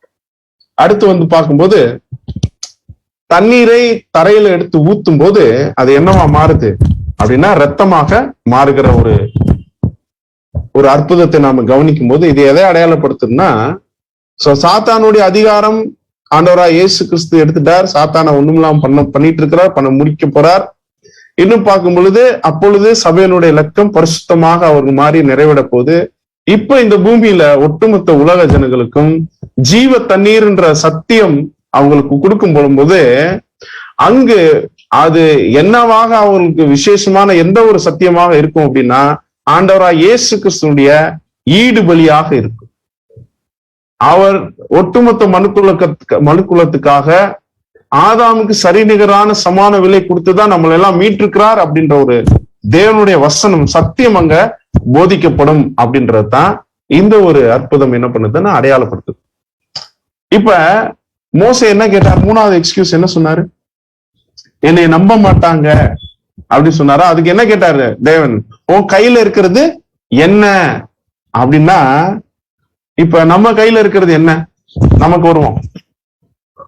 அவருக்கு அந்த மிராக்கிள் செஞ்சு அவரை ப்ரூவ் பண்ண சொல்லிட்டா. நம்ம கையில என்ன இருக்கு இன்னைக்கு அப்படின்னு பாத்தீங்கன்னா, நம்ம கையில இருக்கிறது என்ன அப்படின்னு பார்த்தா, அன்புக்குரிய சகோதரர்களே, ஒவ்வொருத்தருக்கும் ஒவ்வொரு விதமான விசேஷித்த திறமைகள் தாளந்துகளே தேவன் கொடுத்திருக்கிறார். ஒவ்வொருத்தருக்கும் விசேஷித்தவர்கள், ஒவ்வொருத்தருக்கான யூனிக் டேலண்ட்ஸ் இருக்கும். எல்லாருக்கும் ஒரு திறமை இருக்கு, ஏதாவது ஒரு திறமை இருக்கு. சரிங்களா? ஆக்சுவலா நம்முடைய கையில் இருப்பது என்ன அப்படின்னு கேட்டப்ப ஒரு தடவை ஒரு சகோதரர் என்ன சொன்னாரு, என் கையில் செல்போன் இருக்கிறதுன்னாரு. எல்லார் கையிலும் தான் இருக்கு. ஆக்சுவலா அவர் அதுவும் பதில் தான், அதுவும் சொன்னதும் ஒரு பதில் தான். ஆனாலும் பாருங்க, அந்த செல்போனை வச்சுட்டே இருக்கு, செல்போன் கையில இருக்கிறதும் ஒண்ணு, அந்த செல்போனை எப்படி பயன்படுத்துற விதத்துல இருக்கிறதுன்றது இருக்கு இல்லையா? சோ செல்போனை தேவனுடைய ஊழியத்துக்காக அவருடைய நாமமைக்குமா பயன்படுத்துறது ஒரு விதமான தாளந்து. சோ என்ன இருக்குது அப்படின்னு பாத்தீங்கன்னா, ஒவ்வொருத்தையும் ஒவ்வொரு தாளந்து இருக்கு. அந்த தாளந்துகளை நாம என்ன பண்ணணும்னா தேவனுக்காக என்ன பண்ணணும், பயன்படுத்தணும். அப்ப கண்டிப்பாக தேவன் முன்குறித்த அந்த பிள்ளைகள் என்ன ஆவாங்க அப்படின்னு பாத்தீங்கன்னா வருவாங்க. ஏன் அப்படின்னு பாத்தீங்கன்னா, அன்னைக்கு சிம்சோனுக்கு என்னதான் கிடைச்சது அப்படின்னு பாத்தீங்கன்னா, ஒரு கழுதையினுடைய தாடை எலும்பு தான் கிடைச்சது. அதை வச்சுட்டு எத்தனை பேரை கொண்டாரு, கிட்டத்தட்ட 1000 பேர் என்ன பண்ணிருக்காரு. அவரு இல்லைங்க எனக்கு இந்த நம்ம கையில கொடுத்தோம்னா என்ன சொல்லுவோம், என்னங்க தாடை எலும்பு தரீங்க, இதை வச்சு என்ன பண்ணுவோம், சூப் வேணா வச்சு குடிக்கலாங்க அப்படின்ட்டா நம்ம என்ன பண்ணுவோம் சொல்லிட்டு இருப்போம். கிடைச்சதை வச்சு என்ன பண்றாரு அவர் அந்த காரியத்தை செஞ்சாரு பாத்தீங்களா? சோ நம்ம இன்னைக்கு நமக்கு தேவன் கொடுத்திருக்கக்கூடிய இயல்பாகவே நம்முடைய சிருஷ்டிப்புல நமக்கு கொடுத்திருக்கக்கூடிய ஒவ்வொரு தாளந்துகளையும் நம்ம யாருக்காக பயன்படுத்தலாம், தேவனுக்காக பயன்படுத்தலாம். அதான் மார்க் 13ஆம் அதிகாரம் 11ஆம் வசனம் வாசிக்கலாம். மார்க் 13ஆம் அதிகாரம் 11ஆம் வசனம், அவர்கள் உங்களை கொண்டு போய் ஒப்பு கொடுக்கும் போது நீங்கள் என்ன பேசுவோம் என்று முன்னதாக கவலைப்படாமலும் சிந்தியாமலும் இருங்கள். அந்த நாளிலே உங்களுக்கு எது அருள் செய்யப்படுமோ அதையே பேசுங்கள். ஏனெனில் பேசுறவர்கள் நீங்கள் அல்ல, பரிசுத்த ஆவி பேசுது. பாத்தீங்கன்னா சிஸ்டர் பரிசுத்த ஆவி பேசுனே வச்சுட்டாங்க. ஆக்சுவலா நீங்க நம்ப மாட்டாங்கன்னு சொன்னீங்க இல்லையா? அப்ப நான் பேசினாலும் நம்ப மாட்டாங்கன்னா இன்னும் நீங்க என்ன பண்ணாதீங்க, அதை பத்தி எல்லாம் கவலைப்படாதீங்க. எதையோ அதை பத்தி எல்லாம் என்ன பண்ணிக்காதீங்க, யோசிக்காது. சின்னதா ஒரு ஜெபம் பண்ணிட்டு நீங்க போய் பேசுங்க. அந்த நாளிகையிலே உங்களுக்கு எது அருள் செய்யப்படுமோ அதையே பேசுங்கள். ஏனெனில் பேசுகிறவர்கள் நீங்கள் அல்ல, தேவன் நமக்கு தந்திருக்கக்கூடிய அவருடைய வல்லமையினால நாம பேசுவோம். பரிசுத்த ஆவி மூலியமாக தான் நாம என்ன பண்ணுவோம், பேசுவோம்.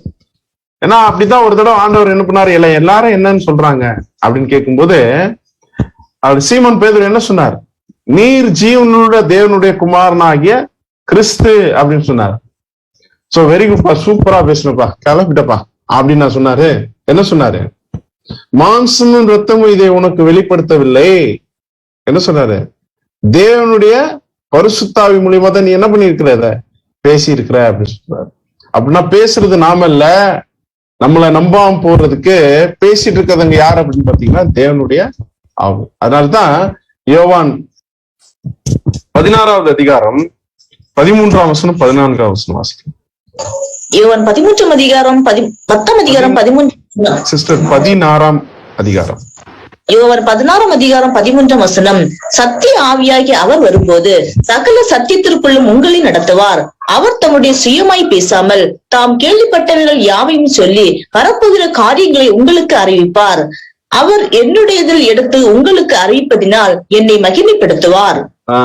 சிறிதானதோ பெரிதானதோ பெற்ற பலி செய்து முடித்தோம்.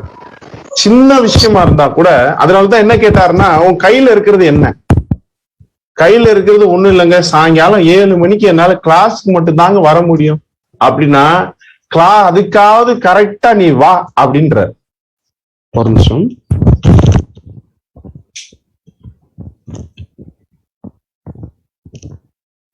அன்புக்குரிய சகோதர சகோதரில, இன்னைக்கு நம்மளால அவ்வளவுதான் முடியும்னா தேவன் அவ்வளவுதான் எதிர்பார்ப்பார்.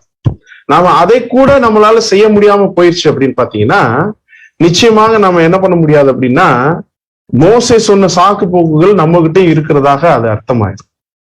அதனாலதான் பிரசங்கி 9ஆம் அதிகாரம் 10ஆம் வசனம் சொல்லுது, செய்யும்படி உன் கைக்கு நேருகிறது எதுவோ அதை உன் பலத்தோட செய். இப்பதான் சான்ஸ். செத்து போயிட்டா நாளைக்கு கொரோனால முடிஞ்சுன்னு வச்சுக்கோங்க, ஏதாவது வாய்ப்பு இருக்கா? ஏதாவது ஆண்டவருடைய நாம மகிமைக்காக நம்ம செஞ்சோம் அப்படின்னு சொல்லிட்டு சாகும்போது ஒரு விஷயம் மட்டும் இருக்கணுங்க மனசுக்குள்ள. என்ன தெரியுமா, அவருக்காக நான் வாழ்ந்தேன் அப்படின்னு ஒரு சின்னதா ஒரு உள்ள ஓடும் பாத்தீங்களா, அந்த ஒரு நூல் போதுங்க. நம்ம இந்த பூமியில பிறந்து இந்த மாம்ச சரீரத்துல இருந்து அடுத்து மண்ணா போறதுக்குள்ள இந்த ஒரு நினைப்போட செத்தா அதை விட பெரிய பாக்கியம் வேற எதுவுமே இல்லை. சோ ஏதோ சின்ன ஒரு விஷயமா இருந்தா கூட என்னால தேவன் அவ்வளவுதான் எதிர்பார்க்கிறார். இப்ப சபை கூடுகையை மட்டும் என்ன, சபை கூடுகை தான் வர முடியும் அப்படின்னா கரெக்டா அதையாவது என்ன பண்ணணும், செய்யணும். அதாவது காசு கடையிலயாவது நீ கொடுத்து வைக்க கூடாதான்னு கேட்கிறாரு பாத்தீங்களா. உனக்கு ஒவ்வொருத்தருக்கு தாளந்து கொடுத்திருக்கிறார், எல்லாருக்கும் ஒரே விதமான தாளந்து கொடுத்திருக்கிறார். அத மினிமம் என்ன சொல்றாருன்னா, அது காசு கடையிலையாவது நீ வைக்க கூடாது அப்படின்னா என்ன அர்த்தம்னா, சபை கூடுகையாவது நம்ம என்ன பண்ணிருக்கணும், ஒழுங்காக கலந்து கொண்டு இருக்கணும் அப்படின்றதான் இங்க பாக்குறோம். அதான் நம்ம கையில, உன் கையில் இருக்கிறது என்ன அப்படின்ற ஒரு காரியத்தை கேட்டார். சோ நான் அடுத்த ஒரு சாக்கு போக்குல போயிடலாம். யாத்திராகம் 4ஆம் அதிகாரம் 10ஆம் வசனம் வாசிக்கிறோம். யாத்திராகம் 4ஆம் அதிகாரம் 10ஆம் வசனம். அப்பொழுது மோசே கர்த்தரை நோக்கி, ஆண்டவரே, இதற்கு முன்னாவது தேவரீர் உமது அடியனோட பேசினதற்கு பின்னாவது நான் வாக்கு வல்லவன் அல்ல, நான் திக்குவாயும் மந்தனாவும் உள்ளவன் என்றான். இப்ப என்ன சொல்றாரு பாத்தீங்கன்னா, எனக்கு திக்குவாயே, என்னால என்ன பண்ண முடியாது, பேச முடியாது, திக்குவாயும் மந்தனாவும் உள்ளவன். ஆக்சுவலா மோசே திக்குவாயா, திக்குவாய்க்காரரா? ஆனா இத பெயர் சபையில எல்லாம் சொல்லும் போது அப்படியே பயங்கரமா இதை பில்டப் பண்ணி அப்படியே சொல்லுவாங்க. அன்பான தேவனுடைய பிள்ளைகளே, பழைய ஏற்பாட்டு காலத்திலே திக்குவாயும் மந்தனாவும் உள்ளவனாகிய மோசே கொண்டு தேவன் இஸ்ரேல் ஜனங்களை விடுவித்த மிகப்பெரிய தேவன், அல்லேலூயா அப்படின்வாங்க. இதை கேட்டவனே ஜனங்கள் என்ன பண்ணிடுவாங்கன்னா, ஓ உண்மையிலேயே மோசே திக்குவாயும் மந்தனாவும் தான் போல, இவரை வச்சுதான் நம்ம தேவன் என்ன பண்ணிருக்காரு, இவ்வளவு வேலை பார்த்திருக்கிறார் போல, மோசே ஒண்ணுமே கிடையாது போலன்ற மாதிரி எல்லாம் என்ன பண்ணிருப்பாங்கன்னா அப்படி நினைச்சிட்டு இருப்பாங்க. ஆக்சுவலா அப்போஸ்தலர் 7ஆம் அதிகாரம் 22வது வசனம் சொல்லுது, மோசே எகிப்தியருடைய சகல சாஸ்திரங்களினாலும் கற்பிக்கப்பட்டு வாக்கிலும் செய்கையிலும் வல்லவனா இருந்தான் அப்படின்னு வசனம் சொல்லுது. அப்படின்னா மோசே இங்க எதற்காகப்ப நான் திக்குவாயி மந்தனான்னு சொன்னார் அப்படின்னு பாத்தீங்கன்னா, ஆக்சுவலா திக்குவாயும் கிடையாது மந்தனாவும் கிடையாது, சாக்கு போக்கு, சும்மா எதையாவது சொல்லி என்ன பண்ணணும், அப்ப இந்த வேலையில இருந்து தப்பிக்கணும். தப்பிக்கிறதுக்காக என்ன பண்றாரு அப்படின்னு பாத்தீங்கன்னா, ஏன் அப்படின்னு பாத்தீங்கன்னா, ஆக்சுவலா இவர் 40 வருஷம் எங்க இருந்துட்டாரு, மீதியான் தேசத்துல இருந்துட்டாரு. சோ எகிப்தினுடைய அந்த ஸ்லாங், இப்ப ஒரு மெட்ராஸ்காரர் மதுரையில கொஞ்ச நாள் இருந்துட்டு ஒரு 10 வருஷம் இருந்துட்டு திருப்பி போனாருன்னா என்ன பாஷை பேசுவாரு அப்படின்னா, மதுரை பாஷை கொஞ்சம் பேசுவாரு. அதே மதுரை ஆளு மெட்ராஸ்ல இருந்துட்டு திருப்பி மதுரைக்கு வந்தாருன்னா எந்த பாஷை பேசுவாரு அப்படின்னா, கொஞ்சம் எந்த பாஷையும் கலந்துரும். அந்த மாதிரி பேசிட்டு இருக்கிறாரு. இது ஒரு விஷயமே இல்ல இப்ப. ஆனா என்ன பண்றாருன்னா, இது ஒரு விஷயமா சொல்றாரு. பார்க்கும் பொழுது இந்த இடத்துல என்ன இருக்கணும் அப்படின்னு பார்க்கும் பொழுது ஒரு போல்ட்னஸ் இருக்கணும். இத இல்லாதபடி இப்ப என்ன பண்றாரு அப்படின்னு பாத்தீங்கன்னா, மோசே தப்பிக்கிறதுக்காக இந்த வேலையெல்லாம் சொல்லிட்டு இருக்காரு. இப்ப பார்க்கும் பொழுது நம்முடைய வாய் இன்னைக்கு திறந்தா சிலருக்கு வாகதான் வரணுவாங்க. ஆக்சுவலா உங்கள் வசனங்கள் கிருபை பொருந்தினதாயும் உப்பால் சாரமேறியதாயும் இருப்பதாகன்னு சொல்லியிருக்கிறார். அப்படிப்பட்ட காரியங்களை பேசுவதற்கான சகல விதமான ஞானத்தையும் தேவன் இன்னைக்கு நமக்கு என்ன பண்ணிக்கலாம், கொடுத்துட்டார், சத்தியத்தை கொடுத்துட்டார். அதனாலதான் ஸ்தேவான் கூட பாத்தீங்கன்னா, அன்னைக்கு பெரிய பெரிய வேத பாரகர்கள், பரிசேயர்கள், பிரதான ஆசாரின் முன்னாடி எதை பத்தி பேசிட்டு இருக்கிறாருன்னா, பழைய ஏற்பாட்டு காலத்துல தேவன் ஆபிரகாம கூப்பிட்டதுல இருந்து பேசிட்டு இருக்கிறார் அவர். இதெல்லாம் உங்களுக்கு அந்த ஹிஸ்டரி தெரியாதா? ஆனா பாருங்க, அதை பிரசங்கித்து, அதை முன்னிட்டு இயேசு கிறிஸ்துவை பிரசங்கித்து, இதோ அவர் தேவனுடைய வலது பாரசத்தில் நான் நிற்கிறதை காண்கிறேன் அப்படின்ற. அப்ப என்ன ஒரு துணிச்சல் அவருக்கு. ஆக்சுவலா அவருடைய முடிவு என்னாச்சு, இது சொல்லி முடிச்சோடனே எல்லாரும் கல்லறிஞ்சிட்டாங்க ஸ்தேவான. அப்படி ஆனா முதல் இரத்த சாட்சி அப்படின்னா, இன்னைக்கு கூட நமக்கு இந்த அழைப்பு தான் என்ன இருக்குன்னா வந்திருக்கு. நாம கூட என்ன பண்ணணும், இரத்த சாட்சியாக மறிக்கிறதுக்கு தான் வந்திருக்கிறோம். அதனால நம்ம என்ன சொல்லக்கூடாது அப்படின்னு பாத்தீங்கன்னா, எனக்கு சரியா எனக்கு ஜெபம் பண்ணுங்க. இல்லைங்க, ஜெபம் வராதுங்க, யாராவது ஜெபம் பண்ண சொல்லுங்க. ஜெபம்ன்றது என்னதுன்னா, நம்ம தேவன்கிட்ட பேசுறது. நான் தேவன்கிட்ட பேசக்கூட மாட்டேன் அப்படின்னா இந்த அழைப்புக்குள்ள, அந்த ஊழியக்காரர் அழைப்புக்குள்ள நிக்க முடியுமானா முடியாத. அது மோசே சொன்ன சாக்கு போக்குமா இல்லைங்க, அந்த இடத்துக்கு கொஞ்சம் அந்த டயத்துக்கு இந்த மணிக்கு போகணுங்க அப்படின்னா, அது பப்ளிக்கா இருப்பாங்களா, எல்லாரும் இருப்பாங்களா, அவங்கள்ட்ட போய் இந்த நோட்டீஸ் கொடுக்கணுமா அப்படின்லாம் என்ன பண்ற கூடாது, நாம யோசிக்கக்கூடியவர்களாக இருக்கக்கூடாது. அதனாலதான் அநேக சாட்சிகளை தேவன் என்ன பண்ணிருக்காரு, வச்சிருக்கிறார். அநேக சத்தியங்களை கொடுத்து நம்மளை என்ன பண்ணிட்டு இருக்கிறார், வழி நடத்திருக்கார். அதனாலதான் வாசிக்கலாம், நீதிமொழிகள் 2ஆம் அதிகாரம் 6ஆம் வசனத்துல இருந்து 8ஆம் வசனம் முடிய. நீதிமொழிகள் 2ஆம் அதிகாரம் 6 முதல். கர்த்தர் ஞானத்தை தருகிறார், அவர் வாய் நின்று அறிவும் புத்தியும் வரும். அவர் நீதிமான்களுக்கு மெஞ்ஞானத்தை வைத்திருக்கிறார். உத்தமாய் நடக்கிறவர்களுக்கு அவர் கேடகமாய் இருக்கிறார். அவர் நியாயத்தின் நெறிகளை தற்காத்து தம்முடைய பரிசுத்தவான்களின் பாதையை காப்பாற்றுகிறார். இப்ப என்ன சொல்றாரு பாருங்க, கர்த்தர் ஞானத்தை தருகிறார், அவர் வாய் நின்று என்ன வரும், அறிவும் புத்தியும் வரும். சோ நம்ம வாயிலிருந்து வளரு வார்த்தைகளா வரும், தேவனுடைய பிள்ளைகள் வாயிலிருந்து. அவர் தான் நமக்கு பிதாவாகி தேவனுடைய, நம்முடைய வாயிலிருந்து என்னதான் வரும் அப்படின்னா அறிவும் புத்தியும் வரும். அவர் நீதிமான்களுக்கு என்று மெய்ஞானத்தை வைத்திருக்கிறார்.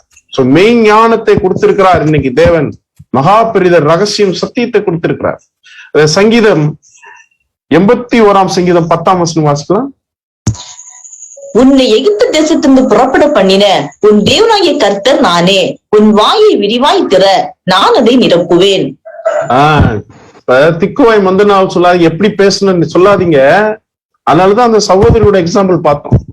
அவங்க அவ்வளவு குறைவான நிலைமையில இருந்தும் நிறைவான வேலைய, கர்த்தருக்குரிய வேலையை செஞ்சாங்க. அநேக சாட்சிகள் இன்னைக்கு ஆக்சுவலா நம்ம சாட்சி சொல்றது இல்லை, ஆனா கண்ணு முன்னாடி நிதர்சனமான சாட்சிகள் தெரிஞ்சுக்கிட்டு இருக்கு. அதனால நம்ம பார்க்கணும். உன் வாயை திற, நான் அதை என்ன பண்ணுவேன், நிரப்புவேன் அப்படின்னு சொல்லி. எகிப்து தேசத்துல இருந்து புறப்பட அப்படின்னா இன்னைக்கு உலகத்துல இருந்து நம்மளை பிரிச்சுட்டாரு. எகிப்து உலகத்துக்கு அடையாளம்.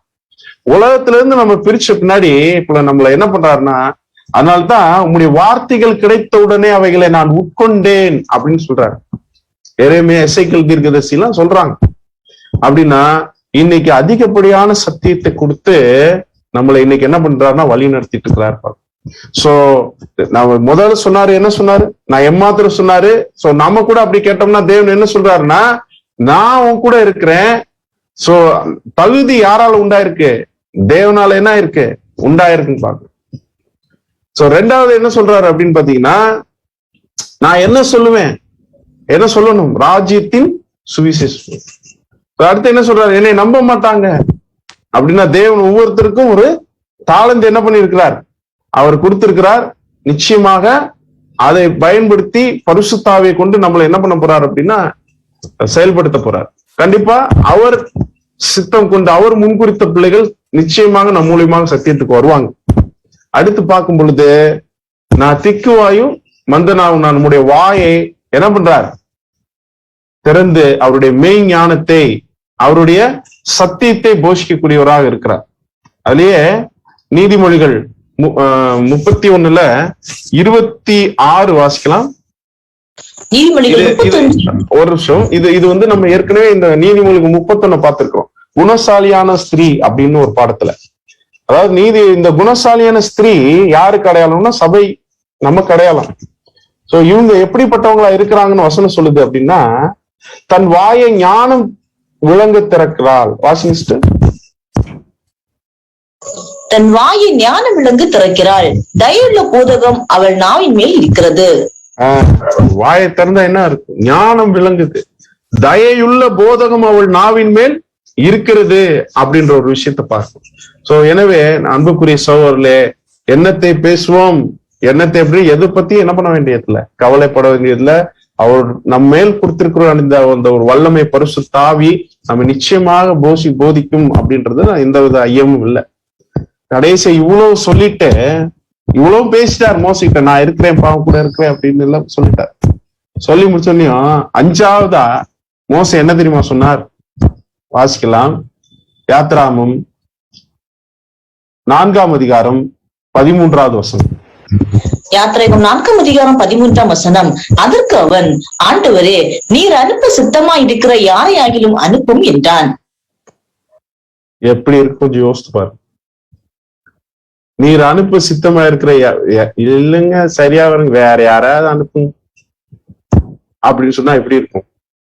எவ்வளவு சொல்லி அவரை ஒவ்வொரு வார்த்தைக்கும் ஆற்றி தேற்றி அவருக்கு வந்து அநேக காரியங்களை தேவனே டைரக்டா பேசிட்டு இருக்கிறார். இன்னைக்கு நமக்கு அப்படிதான் அன்புக்குரிய சகோதரர்கள் இல்லை.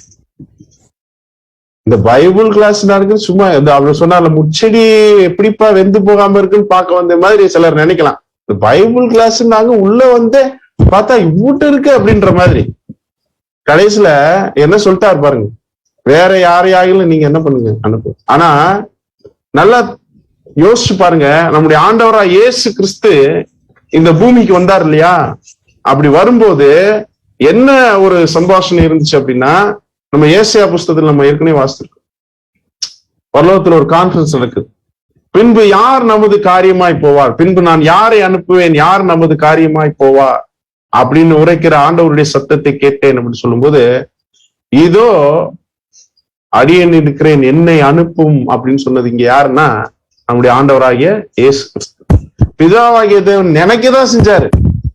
ஆண்டவர்கிட்ட எல்லாம் வந்து கேட்கல, போறியாப்பா அப்படிலாம் என்ன பண்ணல, கேட்கல.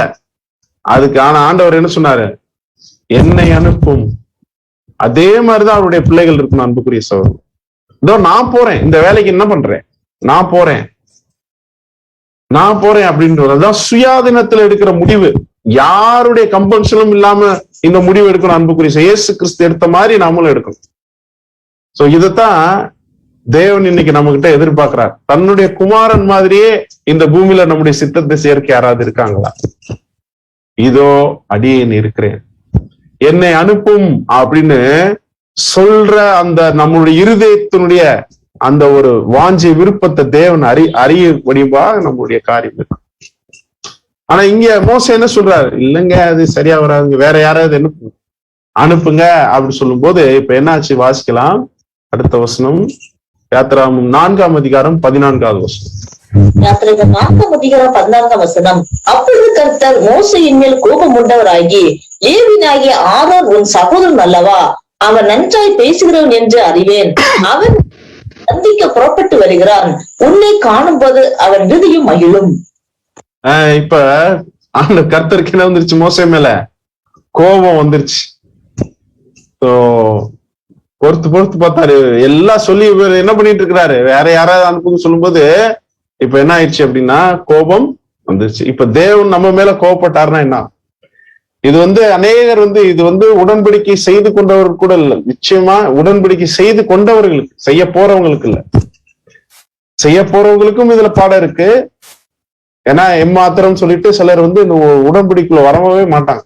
அதுக்குதான் தேவன் என்ன சொன்னார், நான் இருக்கிறேன். ஆனா உடன்படிக்கைலாம் செஞ்ச பின்னாடி, தெரிந்து கொள்ளப்பட்ட சந்ததியாக மாறின பின்னாடி உண்மையில ஒரு நிலைமைக்கு ஓடும் போது, இல்லைங்க வேற யாராவது செய்ய சொல்லுங்க அப்படின்னு நம்ம அப்படியே இருந்துட்டோம்னா இப்ப என்ன வந்துடும், தேவனுக்கு கோபம் வந்துடும். ஆனாலும் அந்த கோபத்தை கொஞ்சம் யோசிச்சு பாருங்களேன் எப்படி இருக்குன்னு.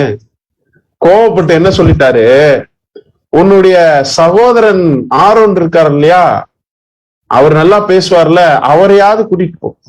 எப்படி சொல்ற, அப்படி தேவனுடைய கோபம் மாதிரியா இருக்குது. இதே மாதிரிதான் அன்புக்குரிய சகோதரர்களே, இன்னைக்கு கூட நம்மள என்ன சொல்றாரு தெரியுமா, சரி முடியலையா, உன்னுடைய சகோதரன் இருக்கா, ஒரு சகோதரி இருக்கா, நீ அவங்களோட சேர்ந்து அந்த வேலையை பார்ப்பா. இன்னைக்கு நமக்கு தேவன் கொடுத்திருக்கிற பிரிவிலேஜ் அன்புக்குரிய சகோதரர்கள், இந்த ஒரு தெய்வீக குடும்பத்தை கொடுத்திருக்கிறார்.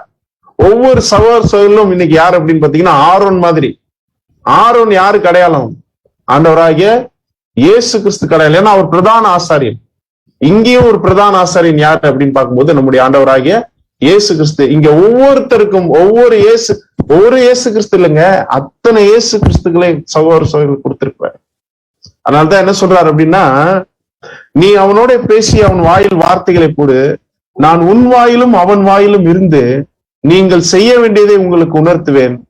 அவன் உனக்கு பதிலாக ஜனங்களுடனே பேசுவான், இவ்விதமாய் அவன் உனக்கு வாயாக இருப்பான், நீ அவனுக்கு தேவனாக இருப்பாய். அப்பயும் என்ன சொல்றாரு அப்படின்னு பாத்தீங்கன்னா, நீ அவனுக்கு தேவனா இருப்ப.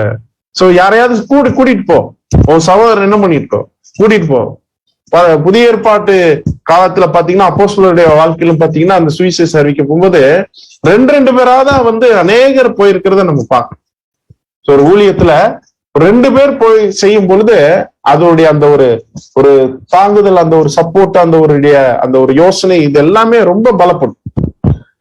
எடுத்துக்கிட்டீங்கன்னா பவுல் தீமோத்தேயு, பவுல் பர்னபா மார்க்கு, பவுல் பர்னபா, அது மட்டும் இல்லாம பவுல் சீலா, இவங்கெல்லாம் பாத்தீங்கன்னா அவங்க ஜெயில இருக்கும்போது நிறைய பேர் ஷீலா அப்படின்னு, ஷீலானா யாரோ சகோதரி கிடையாது, பவுல் சீலானா சீலான்ற ஒரு சகோதரர், சரிங்களா? இந்த பவுல் சீலா ரெண்டு பேரும் என்ன பண்ணினாங்க, ஜெயில அவங்க கட்டுண்டவர்களா இருக்கும் பொழுது தேவனை குறித்து பாடினார்கள் அப்படின்னு பாக்குறோம். சோ ரெண்டு பேரா தான் அவங்க என்ன பண்ணிருக்காங்க. அதே மாதிரிதான் பேதுரு, யோவான், இப்படி அநேக எக்ஸாம்பிள் சொல்ற. ரொம்ப அது மட்டும் இல்லாம பவுல் வந்து பாத்தீங்கன்னா எப்பவுமே ஒரு சகோதரர்கள் அடங்கிய ஒரு கூட்டத்தோட கூட இருந்திருக்கிறார். சில சமயம் லூக்கா மட்டும் இருந்திருப்பார், அதை எழுதுவார், லூக்கா மாத்திரம் இருக்கிறார். அப்படின்னாலும் ரெண்டு பேர். அநேக இடங்கள்ல இந்த ஒரு ஊழியத்தை அவங்க எல்லாரும் சேர்ந்தே செய்திருக்கிறார். அப்படிதான் நாமளும் இன்னைக்கு செய்து கொண்டிருக்கிறோம் அன்புக்குரிய சகோதரர்கள். இப்படி ஒரு குடும்பம் இருக்கு. நான் என்ன பண்ணுவேன், வேற யாராவது அனுப்புங்க சொல்ல தேவையில்லை, சேர்ந்து போலாம், சரிங்களா? அப்பேற்பட்ட ஒரு ஆரோன் இன்னைக்கு நமக்கு கிடைச்சிருக்கிறார், சரிங்களா? கிடைச்சிருக்கிறார், தேவன் கொடுத்திருக்கிறார். இந்த ஆரோன் யாருன்னா நம்மளுடைய ஆண்டவராய் இயேசு கிறிஸ்து அடையாளப்படுத்துகிறார். அவர் எப்பொழுதும் நம்மளோட கூட இருக்கிறார். அதனால்தான் சொன்னார், உலகத்தின் முடிவு பரியந்தம் நான் உங்களுடனே கூட இருக்கிறேன். அதனால்தான் நம்ம ஆதார வசனம் என்ன பார்த்தோம், இயேசு கிறிஸ்து உங்களுக்குள் இருக்கிறார் என்று நீங்களே அறியீர்களா? ஆண்டவர் நம்ம கூட இருக்கிறார். பிதாவாகிய தேவனுடைய பிரசனத்துல நம்ம அவர் சமூகத்துல வாழ்ந்துட்டு இருக்கிறோம். டெஸ்ட் பண்ணுவோம், நாமளே டெஸ்ட் பண்ணுவோம். இப்ப ஆண்டவர் நம்மளோட இருக்கிறார், நம்ம அது மாதிரியா நடந்துக்கிறோம். இன்னைக்கு பிதாவாகிய தேவனுடைய பிரசனத்துல அவர் பார்த்துட்டு இருக்கக்கூடிய காரியங்களை அவருடைய நாமத்தையா மகிமைப்படுத்திட்டு இருக்கிறோம். இந்த நேரத்துல நம்முடைய உடன் சகோதரர்களே இன்னைக்கு ரட்சிப்புக்குள்ள நம்ம வழி நடத்திட்டு இருக்கிறோமா? அவர்களுக்கு ஒரு காவக்காரனாக நம்ம இருந்திருக்கிறோமா?